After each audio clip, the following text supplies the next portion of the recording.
नांदणी येथील या मठाची 1300 वर्षाची आख्यायिका आहे।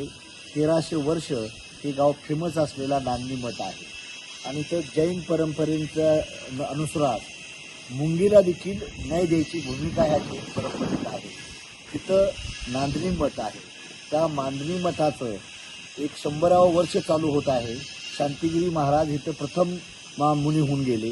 त्यांची 71वी पुण्यतिथी जयंती आहे आणि गेली 40 वर्ष माधुरी नावाची हत्ती इथं राहत होती। ती पंचगंगा नदीत पोहायला जात होती।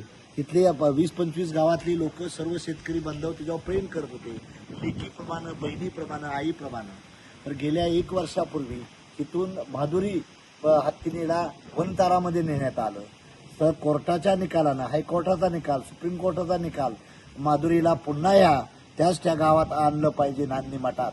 त्यासाठी आदरणीय राजू शेट्टीच्या नेतृत्वाखाली 1 दिवसाचं उपवासाचं आंदोलन आलेलं आहे। त्याला मी स्वतः राष्ट्रीय समाज पक्षाचा अध्यक्ष महादेव जानकर, माझा पक्ष ह्या आंदोलनात सहभागी आहे। सकाळपासून आम्ही उपवास धरलेला आहे आणि ह्या गावकऱ्यांची, आसपासच्या परिसराची, इथल्या जनतेची इच्छा आहे, तमाम जनतेची, की माधुरी पुन्हा आमच्या गावात माहेराला आली पाहिजे, सासूरवाला आली पाहिजे अशी अपेक्षा व्यक्त करतोय। मी वनताराच्या ग्रुपला देखील त्यांनीच त्या माध्यमातून त्यांनी येऊन हे वनताराच्या लोकांनीच माधुरी कशी राहते त्याच्यासाठी बांधण्यासाठी मेडिकल, फर्स्ट एड, फार्मसी, नंतर आपलं मेडिकल सर्व जाणं खाणं व्यवस्थित कसं बांधलेलं आहे।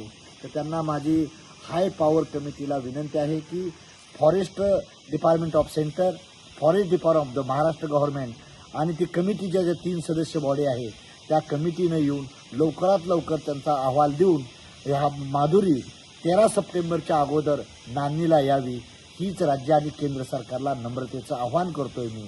आपण मंडळींनी जनतेच्या भावनेशी खेळू नये हे नम्र आवाहन करतो आणि माधुरीला आमच्या पुन्हा गावात आणचाल अशी अपेक्षा व्यक्त करतो।